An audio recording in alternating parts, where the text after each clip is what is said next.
হঠাৎ করে আল্লাহর ওলি তাকায় দেখে হাওরের মাঝখানে একটা গাছ দেখা যায়। ওই গাছের নিচে একটা রাখাল উট রাখাল দুম্বা রাখাল একটা যুবক। এ যুবক, তোমাকে বলছি, তোমাকে তোমার মতো একজন যুবক গাছের নিচে ঘুমাইতেছে, আর ওই দিকেই বিচ্ছুটা দৌড়াইতেছে। কাছাকাছি ইনিও পিছনে পিছনে হাজির। যা দেখেন বিচ্ছুটা ওনার কাছে গেল, যুবকের কাছে গেল, আর যুবকের মাথার পাশে বিষাক্ত একটা সাপ ফনা ধরে আছে, যে কোনো মুহূর্তে দংশন করবি, ওই যুবককে কামড় দিবে, মেরে ফেলবি। বিচ্ছুটা যাইয়েই দেরি করলো না, লাফ দিয়া সাপের মাথার মধ্যে বসলো, বৈশেই সাপটারে কামড় দিল। বিষাক্ত সাপ মুহূর্তের ভিতরেই বিচ্ছুর কামড়ে সাপ মারা গেল। যেই সাপ আসছিল যুবককে মারার জন্য, ওই সাপরে আল্লাহ পাক বিচ্ছু দিয়া মারায় দিল। এইবার জুন্নুন মিস্ত্রি যুবকরে ঘুম থেকে উঠাইলেন, উঠে বলতেছেন, রে যুবক, বলো না জীবনে কি নেকামল করেছো, বলো না কি নেকামল তুমি করেছো, যার কারণে আল্লাহ পাক তার কুদরতে বিচ্ছুরে নদীর ওই পার থেকে পাঠাইয়া তোমাকে আল্লাহ বাঁচাইছে। সুবহানাল্লাহ। আলা ইন্না আউলিয়া আল্লাহ লা খাউফুন আলাইহিম ওয়ালা হুম ইয়াহজানুন। আল্লাহ রাব্বুল আলামিন কই, ভয় নাই, তোমার জীবনের ভয়ের বস্তু আমি আল্লাহ দেখব। জিম্মাদারি আল্লাহর। যুবকরে ডাক দিলেন, যুবক কি নেকামল করেছো? এইবার যুবক কয়, আল্লাহর ওলি, এটা কি বলে, এটাই সব আল্লাহ পাক করাইছে। সাপে কামড় দিতে চাইছিল, কিন্তু আল্লাহ সাপরে তার কুদরতে মারাইছে। বলো না কি নেকামল তুমি করেছো, এত প্রিয় এত মায়ার আল্লাহর কেমনে হইলা তুমি? আল্লাহ তো তোমার সব জিম্মাদারি নিয়ে নিছে, তুমি তো আল্লাহর ওলি।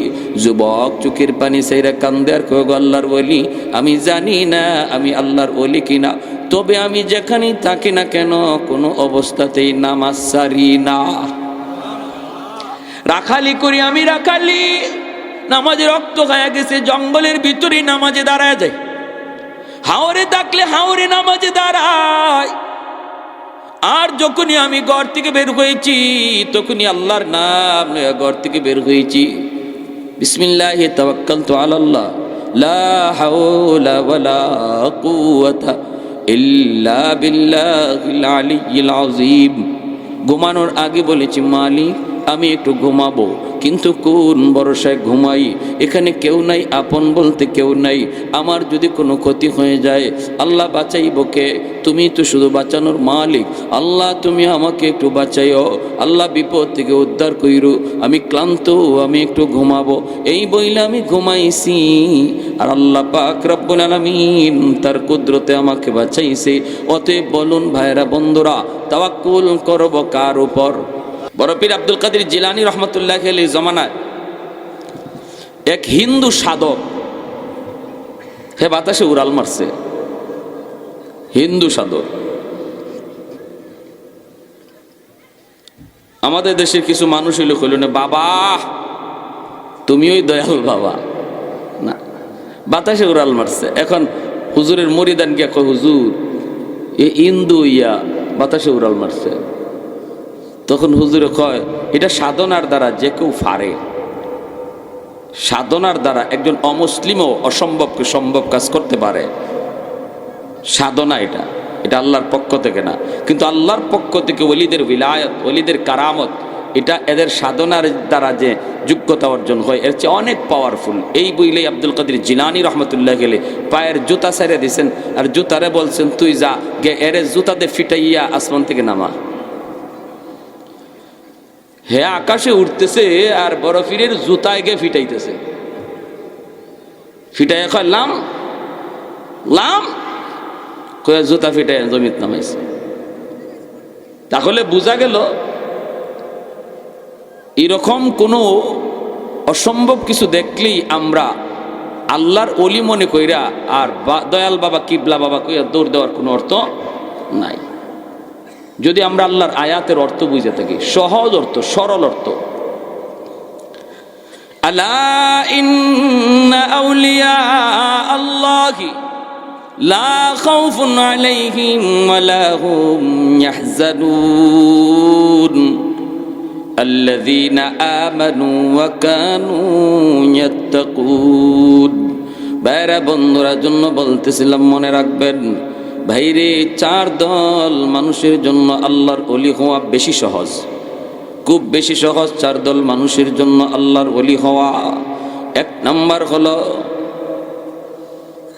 নাম্বার হলো সমাজের দায়িত্বশীল যারা, সমাজের দায়িত্ব যারা পায়, জনগণের খেদমতের দায়িত্ব যারা পায়, মানুষের খেদমত করার দায়িত্ব যাদের কাঁধে পড়ে, সে চাই মেম্বার হোক, চাই সে একজন চেয়ারম্যান হোক, চাই সে একজন এমপি হোক, যদি মানুষের খেদমত করার সুযোগ তার কাঁধে পড়ে, জনগণ যদি তার এই দায়িত্ব দেয়, তাহলে খেদমতে খালকের দ্বারা একজন মানুষ খুব দ্রুত আল্লাহকে খুশি করতে পারে। আল্লাহকে খুশি করার নাম ওই আল্লাহর বন্ধু হয়ে যাওয়া। আমি যদি আল্লাহকে খুশি করতে পারি, এর নামই হলো আল্লাহর ওলি হয়ে যাওয়া। আল্লাহকে খুশি করার একটা সহজ পথ হলো মানুষের খেদমত কইরা, মানুষের খুশি কইরা, মানুষের মন জয় কইরা আল্লাহ পাকের কুদরতি মন জয় করা যায়। আল্লাহ খুব দ্রুত তার ওই বান্দার উপরে খুশি হয়ে যায়। ইরহামু মান ফিল আরদ ইয়ারহামুকুম মান ফিস সামা। মায়ার নবী বলেন, জমিনবাসীর উপরে তুমি যত বেশি রহম করবা, মানুষের প্রতি যত দরদ দেখাইবা, আসমানওয়ালা তোমার প্রতি তত দরদ দেখাবে। মানুষের প্রতি তুমি যত মায়া দেখাইবা, আসমানওয়ালারা তোমার প্রতি তত বেশি দরদ দেখাবে, মায়া দেখাবে। এজন্য ভাইরা বন্ধুরা, দায়িত্ব পাওয়ার পর যদি কোনো মানুষ আল্লাহর ভয়ে দায়িত্ব পালন করে আল্লাহর ভয়ে, চেয়ারম্যানের চেয়ারে বৈশা সে মিথ্যা কথা বলে না, কোনোদিন বিচারের মধ্যে ঘুষ খাইয়া বিচার করে না, মুখ চিহ্ন বিচার করে না, রিলিফের মাল চুরি করে না, টিন চুরি করে না, গম চুরি করে না, না, ওই চেয়ারম্যান সাহেব ফরজ ওয়াজিব আদায় করলো, হারাম থেকে নিজের বাঁচাইলো, কিন্তু নফল বন্দেগী বেশি করতে পারলো না। আমি মসজিদের ভিতরে বৈশা ফজরের নামাজ পইরা, তসবি পড়তেছি, আর চেয়ারম্যান সাহেব তসবি পড়া বাদ দিয়ে সে বের হয়ে মানুষের ঘরে ঘরে যায় পৌঁছতেছে, রাস্তাঘাটের হালত জানতেছে, মানুষের সুখ দুঃখের খবর নিতেছে। তসবি পড়া একজন মানুষ যতদিনে আল্লাহর ওলি হয়, ওই দায়িত্বশীল মানুষের খেদমত কইরা বহু আগে আল্লাহর ওলি হয়ে যায়। যদি এই দায়িত্ব পালনের ভিতরে আল্লাহর ভয় অন্তরে থাকে, ঠিক কিনা? চুরি করলে, গম চুরি, টিন চুরি, এগুলা করলে জনগণের গম খাই লিছে, টিন খাই লিছে, রাস্তার টাকা খাই লিছে, কালবাটের টাকা খাই ফেলাইছে। ময়মনসিংহ এক জায়গায় গেলাম, কয় হুজুর কের কালবাটার টিন আমাকে চেয়ারম্যানের টয়লেট খাই ফেলাই দিছে। আমাকে আস্তাগফিরুল্লাহ, সেইটা কেমনে? কয় টিনের টাকা খাইলে যদি টিন খাওয়া হয়, টয়লেটের টাকা খাইলেছে আমাকে চেয়ারম্যানের, তো টয়লেটই খাইছে। আপনাদের এলাকায় না, আলহামদুলিল্লাহ, সব এলাকার কথা না, অনেক এলাকা আলহামদুলিল্লাহ, অনেক চেয়ারম্যান মেম্বার আল্লাহর ভয় নিয়েই গমটা ঠিকমতো পৌঁছায়, টিনটা ঠিকমতো পৌঁছায়, রিলিফের মাল চুরি করে না, আলহামদুলিল্লাহ। তারা তো এই জন্যই বলছি যে তাদের জন্য আল্লাহর ওলি হওয়া বড় সহজ। কেউ যদি বলেন হুজুর দায়িত্ব পাওয়ার পরে এতটা আল্লাহর ভয় নিয়ে চলা যায় না, যদি বলেন হুজুর চলা যায় না, ওয়াজ করা সহজ, বাস্তবতা বড় কঠিন। মাঝে মাঝে আপনারাও আমরাও ওয়াজ করুন। তো আমার মাদ্রাসার একজন খুব রসিক মানুষ, কেশিয়ার সাহেব, কথা প্রসঙ্গে উঠছে, এরকম বলতেছে আর কি, পর্দার বিষয়টা, পর্দা মানতেছেন পারি না আমরা, এই না সে। তো উনি কয়ে উঠছে, হুজুর মাইক লইয়া ওয়াজ করা সোজা, বাস্তবে মাঠে নাইমা দেখেন কঠিন। কিরকম? হুজুর 100 দোকানদারি করা যায় না, কিছু বেজাল করণ লাগে। ওই আমি বললাম আচ্ছা, পারা যায় না যদি কোন, তাহলে আল্লাহর উপরে আপনি একটা অপবাদ দিলেন। আল্লাহ মানুষের উপরে এমন কোনো বিধান জারি করে না যেটা মানুষের পক্ষে করা সম্ভব না, ঠিক কিনা? লা ইউকাল্লিফুল্লাহু নাফসান ইল্লা উসাহা। এমন কোনো বিধান আল্লাহ মানুষকে দেয় না যেটা মানুষের পক্ষে আদায় করা সম্ভব। একজনে যদি পারে তাহলেও বোঝা যায় কাজটা করা সম্ভব, যেহেতু একজনে পারছে, ঠিক না? হ্যাঁ, দায়িত্বের চেয়ারে বৈশা আবু বকর সিদ্দিক, ফারুক আজম, উসমান গনি, আমির মুয়াবিয়া, তারা যদি তাদের এত বড় দায়িত্বের চেয়ারে বৈশা আল্লাহর ভয় অন্তরে নিয়ে চলতে পারলো, তুমি চেয়ারম্যান সাহেব পারো না, এটা নিজের দোষ দাও। পারা সম্ভব বলো আমি পারি না, ঠিক কিনা? জোরে কম। পারা সম্ভব এজন্য বলো আমি পারি না। পারা যায় না বলবা না, পারা যায় না বলবা না। কুতুবউদ্দিন বখতিয়ার কাকি রহমতুল্লাহি আলাইহির ইন্তেকালের সময় উনি তো মৌতের আগে ওসিয়ত করছেন, বাবারা আমার জানাজায় এমন লোক দিয়া ফরাইও যার মধ্যে 4টা গুণ পাওয়া যায়।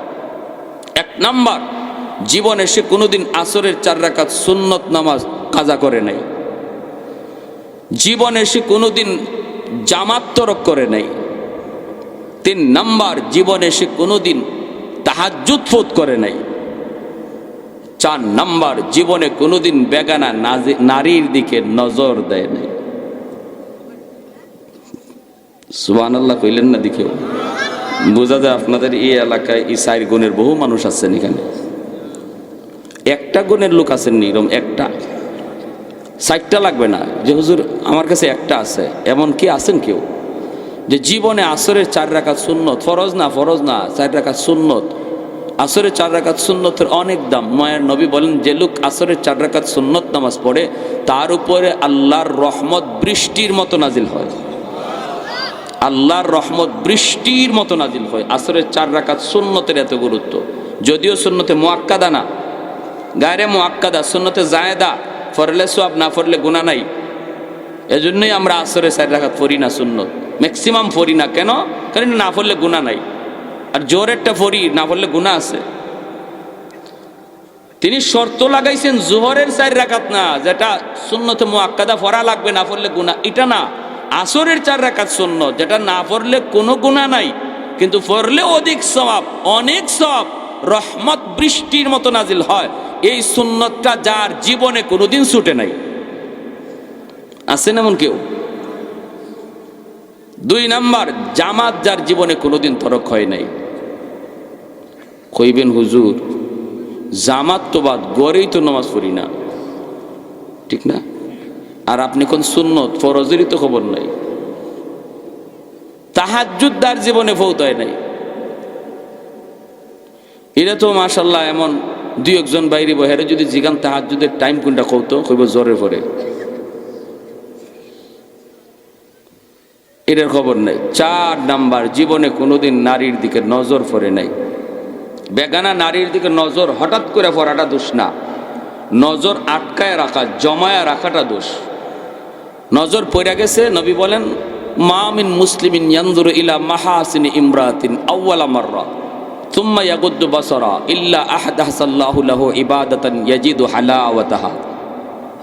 আল্লাহর নবী বলেন যদি সুন্দরী কোনো নারীর দিকে, বেগানা কোনো নারীর দিকে কারো নজর পড়লো আর সাথে সাথে চোখটা ফিরাই ফেললো আল্লাহর ভয়ে, এই লোকটার আমলের মধ্যে আল্লাহ হালাওয়াতে ঈমান দান করে। হালাওয়াত কাকে বলে? স্বাদ।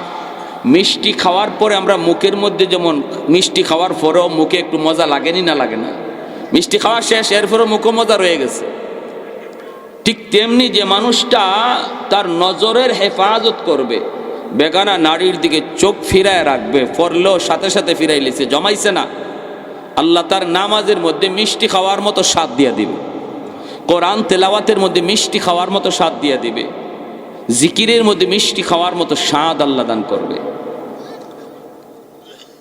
এই 3টা গুণ, এই 4টা গুণ, এই 4 গুণের কেউ থাকলে আমার জানাজা তারে ফরাইতে কইবা, আর যদি এমন লোক না থাকে তাহলে জানাজা সারাই আমারে দাফন দিয়ে দিও। আল্লাহর ওলি কুতুবউদ্দিন বখতিয়ার কাকি রহমতুল্লাহি আলাইহি এই শর্ত দিয়ে আল্লাহর ওলি তিনি ইন্তেকাল করলেন। লক্ষ লক্ষ মানুষের সমাগম, এত মানুষের ভিতরে জানাজা মাইকে এলান করা হলো, আসুনি এমন আল্লাহর কোনো বান্দা, এই 4টা গুণ তোমার ভিতরে আছে, একটু সামনে আসো, আইসা তুমি জানাজা পড়াও। কিন্তু কেউ সাহস করে উঠে না, উঠার তো কোথাও না। কে এত বড় নেককার, এত বড় পরহেজগার, উঠবে কে? সাহস তো কারো নাই। বারবার বারবার এলান করা হয়, আল্লাহর ওলির সন্তানেরাও এলান করে, যদি এমন কেউ না থাকো তাহলে বাবাকে জানাজা ছাড়াই দাফন করা লাগবে। কারণ আব্বার ওসিয়ত হলো, যদি পাওয়া না যায় তাহলে জানাজা ছাড়াই আমাকে দাফন করবা। এলানের পর এলান, এলানের পর এলান, কেউ দাঁড়ায় না। হঠাৎ করে যখন ঘোষণা হয় তাহলে তোমরা যার যার মতো করে বাড়ি চলে যাও, যার যার মতো করে বাড়িতে চলে যাও, জানাজা হবে না, জানাজা ছাড়াই ওনাকে দাফন করা হবে। এই ঘোষণা দেওয়ার পর মজলিস থেকে একজন মানুষ চাদর মুড়ি দিয়া, চেহারাটা না দেখাইয়া আওয়াজ দিয়া কই, কুতুবউদ্দিনের সন্তানেরা দাঁড়াও দাঁড়াও, আমি জানাজার নামাজ পড়াবো। লক্ষ লক্ষ মানুষ তাকায় তাকায় শুধু দৃশ্যগুলি দেখতেছে। কে সে আল্লাহর বান্দা? কে সে আল্লাহর বান্দা? অবশ্যই তার জীবনে কোনো দায় দায়িত্ব নাই, হয়তো সে কোনো বিয়ে শাদী করে নাই, জীবনটা মসজিদের ভিতরেই পয়সা পয়সা কাটায় দিছে, হয়তো সে বহুত বড় বৈরাগী, বহুত বড় বৈরাগী, কোনো দায় দায়িত্ব দুনিয়াদারি তার কাঁধে নাই। নতুবা এমন 4টা আমল কেমন করে সম্ভব? কেমন করে জীবনে আসরের সুন্নত তরক করে নাই? কেমন করে জীবনে কোনো দিন জামাত তরক হয় নাই? কেমন করে তার জীবনে কোনো দিন তাহাজ্জুদ ফৌত হয় নাই? কেমন করে কোনো দিন বেগানা নারীর দিকে নজর জমায় নাই? তাহলে সে কোনো সাধারণ কোনো মানুষ নয়, তার জীবনে কোনো দায় দায়িত্ব হয়তো কিছু নাই। কিন্তু ওই আল্লাহর বান্দা সামনে গেলেন, যাইয়া তিনি চাদর থেকে মুখটা সরাইলেন। উপস্থিত মানুষগুলি তাকায়া তাকায়া দেখা সবাই অবাক। ওই সময়ের এই মানুষটা হলো সবচেয়ে বেশি ব্যস্ত মানুষ, এত বড় দায়িত্ব আর কারো কাঁধে না। কার নাদার জোরে সুরে কোন আল্লাহু আকবার। আল্লাহর ওলি তিনি ওই জায়গায় যাইয়া চাদরটা থেকে মুখটা সরাইয়া, কুতুবউদ্দিন বখতিয়ার কাকির চেহারাটা সরাইয়া আওয়াজ দিয়া বলতেছেন, ওরে কুতুবউদ্দিন, ও আল্লাহর ওলি, কেন তুমি এই শর্তগুলি লাগাইছো? কেন তুমি এই শর্তগুলি লাগাইছো? কেন তুমি শর্তগুলি লাগাইছো? আমি আমার জীবনের এই গোপন আমলগুলি দুনিয়ার কাউকে জানাই নাই। আমার মা জানে না, আমার বাবা জানে না, আমার স্ত্রী পর্যন্ত আমার এই আমলের খবর জানে না। আমি তো চেয়েছিলাম এই গোপন আমলগুলি শুধু আমি জানি আর আমার মালিক জানি। কেন তুমি শর্তগুলি লাগাইছো? এই শর্ত করার কারণে আমার গোপন আমল মানুষ জেনে গেল। কিয়ামতের ময়দানে যদি আমি আল্লাহর কাছে এজন্য পুরস্কার কিছু কম পাই, আল্লাহর দরবারে তোমার বিরুদ্ধে মামলা দেব। সুবহান, আর একটু জোরে কন্যা সুবহানাল্লাহ। কুতুবউদ্দিন তিনি তো ভালো করে জানতেন, তিনি জানতেন বিদায়ের শর্ত লাগাইছেন। এজন্য বলতেছিলাম, রে যুবক, তুমি যদি বলো না না হুজুর, দায়িত্ব পাইয়া এত আল্লাহ বিল্লাহ করা যায় না, চেয়ারম্যানের দায়িত্ব, মেম্বারের দায়িত্ব পাইয়া আল্লাহর ভয় নিয়ে চলা যায় না, তাহলে বলো দিল্লির সুলতান যদি পারলো তুমি কেন পারবা না? তাহলে বোঝা গেল পারা সম্ভব, তুমি পারো না, তোমার কপাল পড়ছে, তোমার কপাল পড়ছে।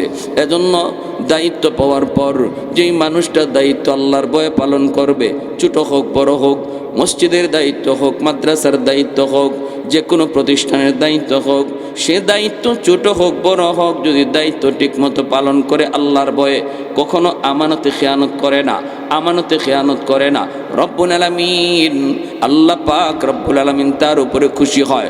কারণ মানুষ তার উপরে খুশি, আল্লাহ তার উপরে খুশি। যেরকম সুবহানাল্লাহ। 2 নাম্বার হলো ওই যুবক যেই যুবক যৌবনে আল্লাহর গোলামি করে, সুবহানাল্লাহ, যেই যুবক যৌবনে আল্লাহর গোলামি করে তার জন্য আল্লাহর ওলি হওয়া সহজ। কারণ দুনিয়াতে এমন কোন আল্লাহর ওলি নাই যেই ওলি যৌবনে আল্লাহর ওলি হয় নাই রে ভাই। এজন্য যৌবন কালটা হলো আল্লাহর ওলি হওয়ার বয়স, যৌবন কালটা হলো আল্লাহকে খুশি করার বয়স। যৌবন কালে আল্লাহ পাক যুবকের ইবাদতের উপরে বেশি খুশি হয়ে যায়। কারণ হলো লা ওয়ারা আকাল কাফি। নবীজি বলেন, আল্লাহর নবী বলেন, গুনাহ করার সামর্থ্য আছে, শক্তি আছে, সুযোগ আছে, এরপরও যেই মানুষটা গুনাহ করে না সেই হলো তোমাদের ভিতরে আল্লাহর ওলি, সেই হলো তোমাদের ভিতরে বড় পরহেজগার। গুনাহ করার শক্তি আছে, সামর্থ্য আছে, সুযোগ আছে, এরপরও করে না, সে হলো তোমাদের ভিতরে বড় পরহেজগার। বৃদ্ধ মানুষ গুনাহ করা তার জন্য কঠিন, গায়ে শক্তি কম, চাইলেই একজন বৃদ্ধ মানুষ চুরি করতে পারবে না, কিন্তু যুবক চাইলেই সে যা খুশি তা করতে পারে। আওয়াজ দিয়ে এখন ঠিক কিনা? গানের আয়োজন করতে পারে, ওয়াজের আয়োজন না কইরা, ঠিক না? এই যুবকগুলি, যে যুব সমাজ, তারা চাইলে খেলার আয়োজন করতে পারত, গানের আয়োজন করতে পারত। চেয়ারম্যান সাহেব যদি নিষেধ দেয়, চেয়ারম্যানরে দুই রাইনে সভাপতি বানাই দিব।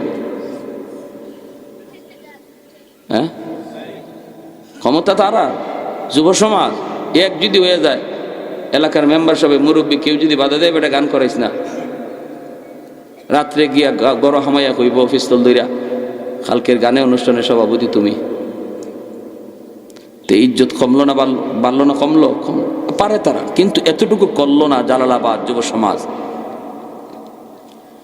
করলো না। যৌবনের চাহিদা হলো গুনার দিকে যাওয়া, যৌবনের চাহিদা হলো যাত্রার প্যান্ডেল দেখা, যৌবনের চাহিদা হলো খেলার আয়োজন করা, যৌবনের চাহিদা হলো ডাব চুরি করা, যৌবনের চাহিদা হলো হাঁস চুরি করা।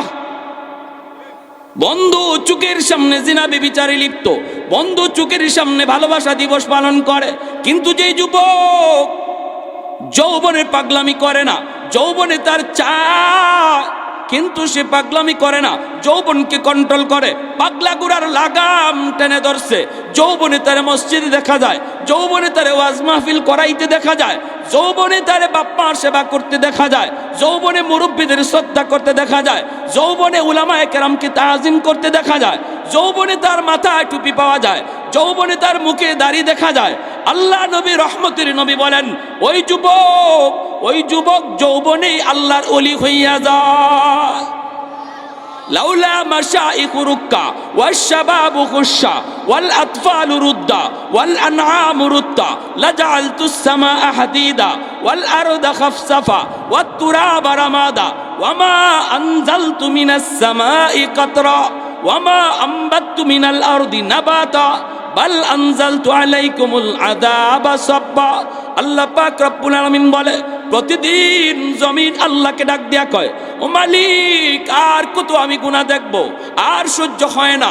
আল্লাহ, আমি জমিনের উপরে যে গুনাহগুলি হয়, যেই অন্যায় হয়, যেই জুলুম হয়, আমি জমিন আর কত সইব, আর কত আমি দেখব, একটু অনুমতি দাও। আবতালি ইবনা আদম ফি কারি, আমি সবগুলি জালেমকে আমার পেটের ভিতরে ঢুকায়া দেই। আল্লাহ কই কেন? কইলি আন্নাহুম ইয়ারযুকু বিরিজকিকা ওয়া ইয়াসিকা ওয়া ইয়াতাকাল্লামু বিলিসানিকা ওয়া ইয়াসিকা। আল্লাহ তোমার দেওয়া হাত দিয়ে তোমার নাফরমানি করে, তোমার দেওয়া জবান দিয়ে তোমার নাফরমানি করে, তোমার দেওয়া পা দিয়ে তোমার নাফরমানি করে। আসবিরু ইলা মাতা আসবিরু, আমি জমিন আর কতকাল ধৈর্য ধরব, আর কত কাল আমি জালেমের জুলুমগুলি দেখব।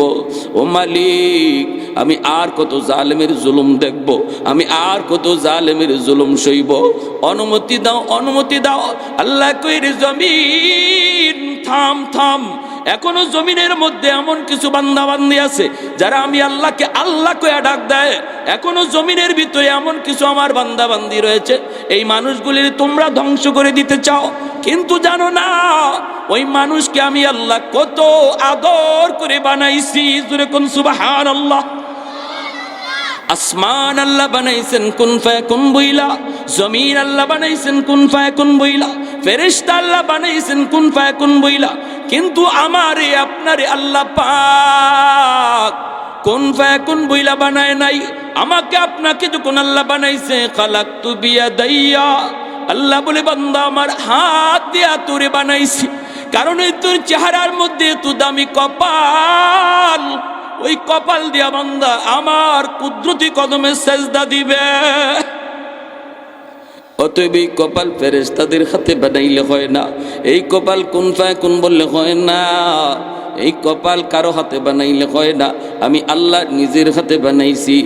এ জমিন শুন, ভালো করে শুন, যতদিন পর্যন্ত জমিনে চার দল মানুষ থাকবে, লাউলা মাশাইখুরকা, যতদিন পর্যন্ত এই জমিনে এমন কিছু বৃদ্ধ বান্দা বান্দি থাকবে, চুল সাদা হয়ে গেছে, দাড়ি তার সাদা হয়ে গেছে, কোমর বাঁকা করতে পারে না, হাঁটুতে ব্যথা, কোমরে ব্যথা, এরপর আমি আল্লাহর কদমে কষ্ট করে সেজদা দেয়।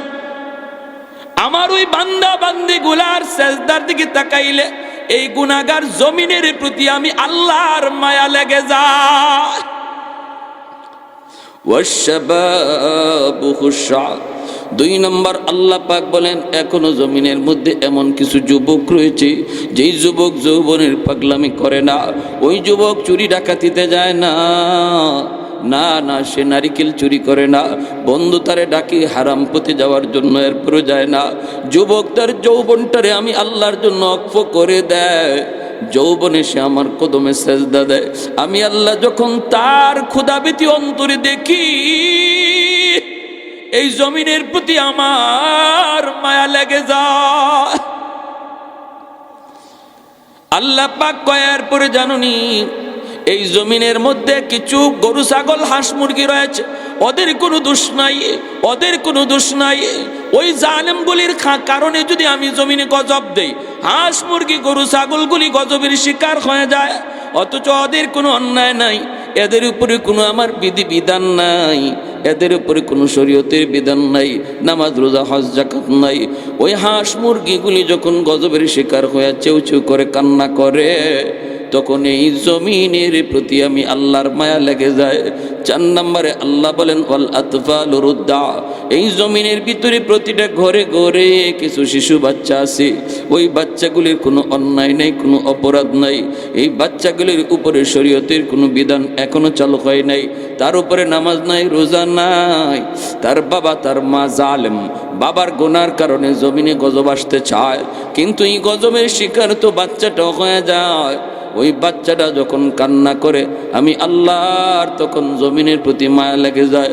অতএব না না, এখনো জমিনে বুড়া কিছু বৃদ্ধ বৃদ্ধা আছে রে, তারা বৃদ্ধ বয়স আমি আল্লাহকে ডাকে। এখনো জমিনে কিছু যুবক আছে, যৌবনে তারা গুনার আয়োজন করে না, কোরআনের মাহফিলের আয়োজন করে। যদি এই 4 শ্রেণী জমিনে না থাকতো, লাজাআলতুস সামাআ হাদিদা, আসমানকে আমি আল্লাহ লোহা বানায় দিতাম, ওয়াল আরদা খাফসাফা ওয়াত তুরাবা রামাদা, জমিনকে আমি আল্লাহ তামা বানায় দিতাম।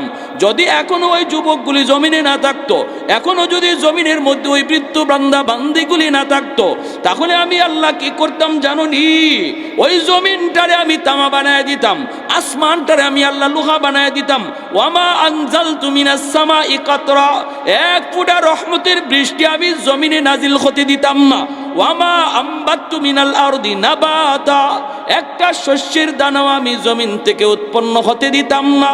বাল আনজালতু আলাইকুমুল আযাবা সাব্বা সাব্বা, বরং পর জমিনে শুধু গজব আর গজব নাজিল হইতো, গজব আর গজব নাজিল হইতো।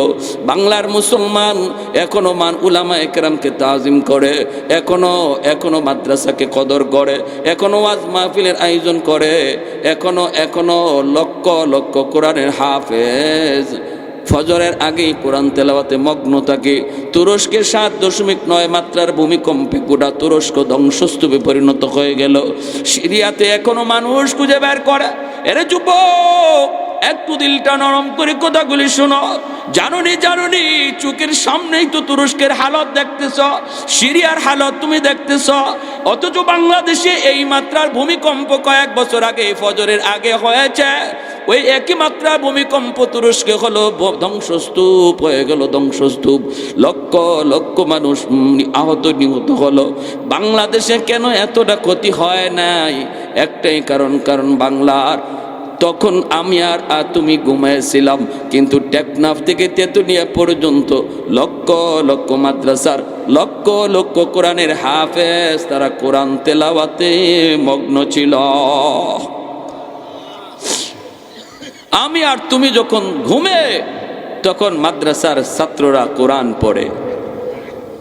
শীতের জন্য কষ্ট করে ফজরের নামাজ পড়তে উঠতে পারি না, আর মাদ্রাসার ছোট ছোট তালেবে এলেম হিফজের ছাত্ররা তখন অজু কইরা ঠান্ডা পানিতে আমার মাওলার কালাম নিয়ে কোরআন তেলাওয়াতে বসে যায়।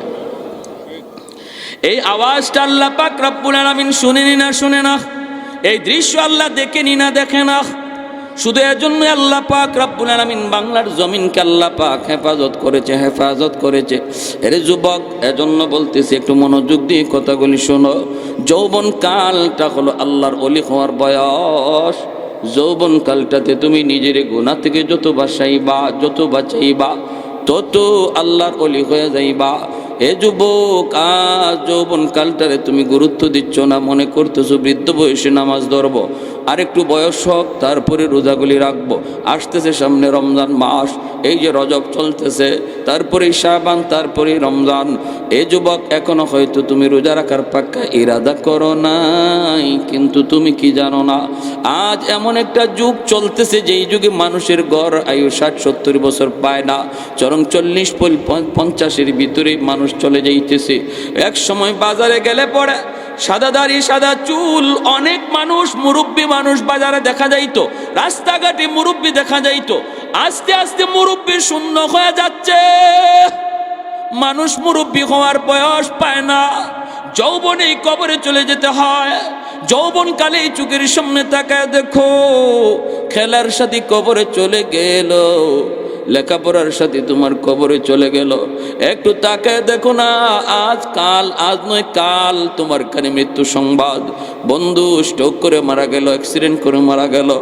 অতএব তুমি যদি এখনো মনে করো যে আমার সময় আছে, বয়স আছে, আমি ধরবো, সেই সময় তোমার জীবনে নাও তুমি পাইতে পারো। এমন কত যুবক আশা করেছে, কিন্তু আশার পূরণ হয় নাই। অতএব এই মুহূর্তে কাটিয়ে দিলে যদি তওবা করে নাও, মালিক আর জীবনে নামাজ ছাড়বো না, আর জীবনে গুনাহ করবো না, পাক্কা ইরাদা করলাম আর রমজানের রোজা ছাড়বো না। আল্লাহ পিছনে সবগুলা মাফ করে মুহূর্তের ভিতরে নামটা ওলির খাতায় উঠে দিবে। জুন্নুন মিসরি রহমতুল্লাহ আলী, বহুত বড় আল্লাহর ওলি, নদীর কিনারে দাঁড়ায় আছেন। ইনি মাছ মারতেন, জুন্নুন মিসরি রহমতুল্লাহ আলী।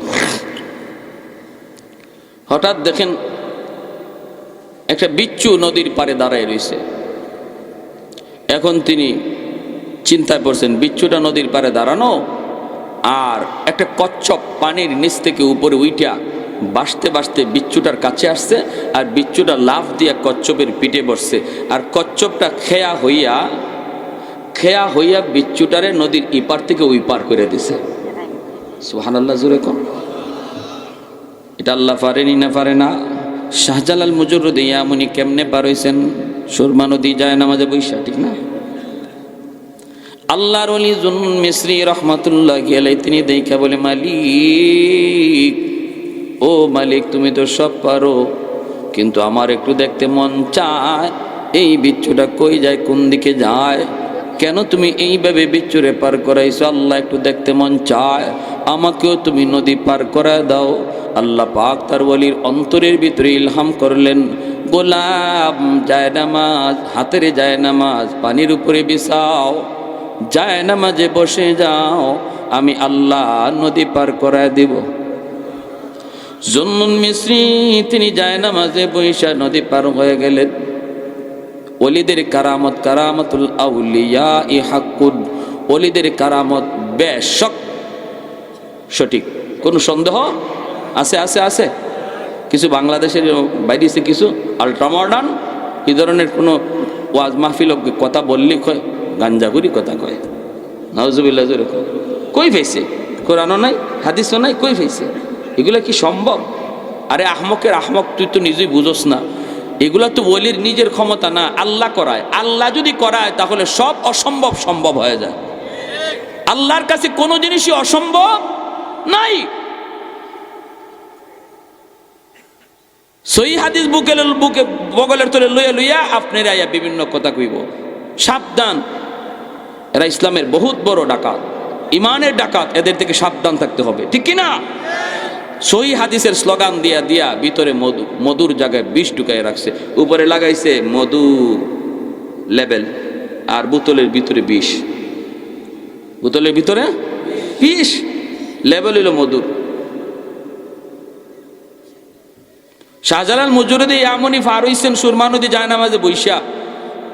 এটা গাঞ্জাখুরি কথা, এটা মিথ্যা কথা। গৌরগোবিন্দ সব নৌকা সরাই দিছে না?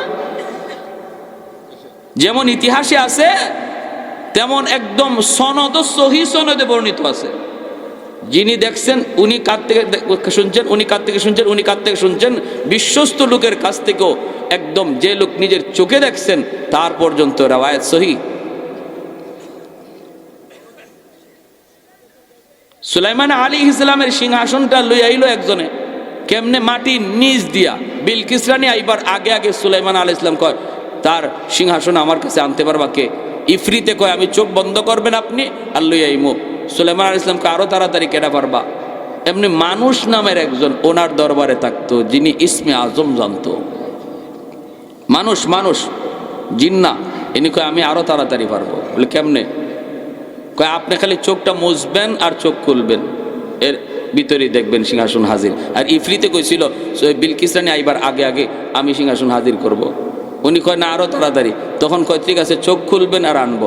মাটির নিচ দিয়া সিংহাসন লই আইছেন বিলকিস রানী আইবার আগে। এটা তো কোরআনের আয়াত, সূরা নামল পড়েন। যদি এই ধরনের অসম্ভব, যেটা যুক্তিতে ধরে না, ব্রেইনে ধরে না, এমন কিছু শুনাইলেই যদি আপনি কোন গাঞ্জাখুরি কথা, তাহলে আল্লাহর এই কথাটারে কি কইবেন? কোরআনের এই আয়াতের এই জায়গায় আপনি কি কইবেন? আপনার যুক্তি এখানে কই গেল? আপনার বিবেক এখানে কি বলবে? এটা কিভাবে সম্ভব? কয় এমনিই সম্ভব। কেমনে? কয় আল্লাহ করাইলে সম্ভব, ঠিক কিনা? কারামাতুল আউলিয়া হাক্কুন, আহলে সুন্নাহ ওয়াল জামাতের আকীদা।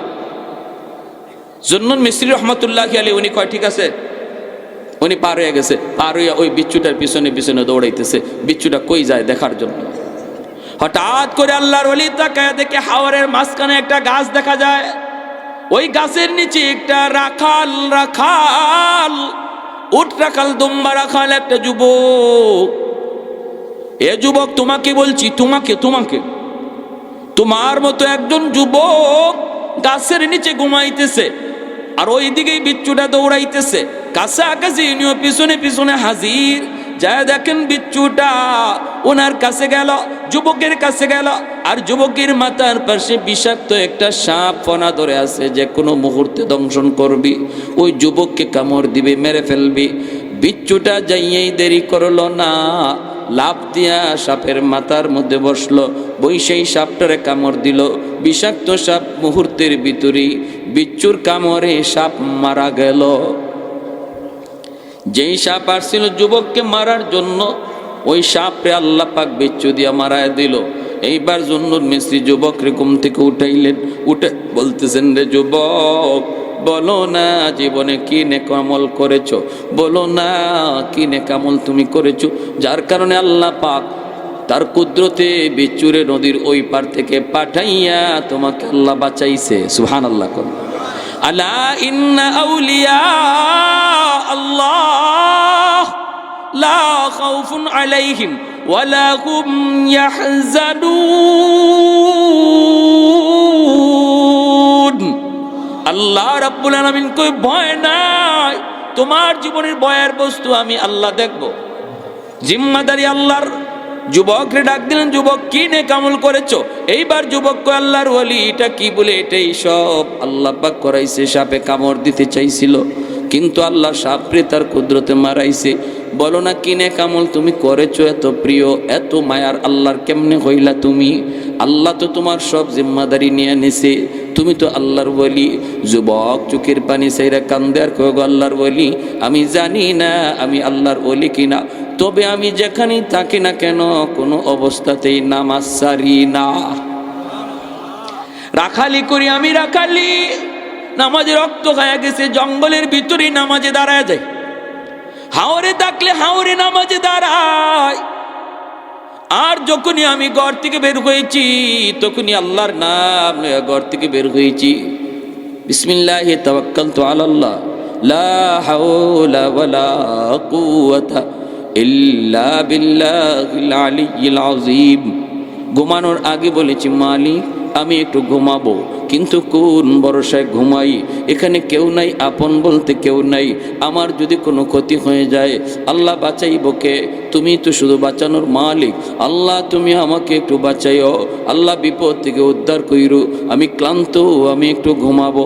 এই বইলে আমি ঘুমাইছি, আর আল্লাহ পাক রব্বুল আলামিন তার কুদরতে আমাকে বাঁচাইছে। অতএব বলুন ভাইরা বন্ধুরা, তাওয়াক্কুল করব কার উপর? আর একটু জোরে কোন কার উপর? আল্লাহর উপর।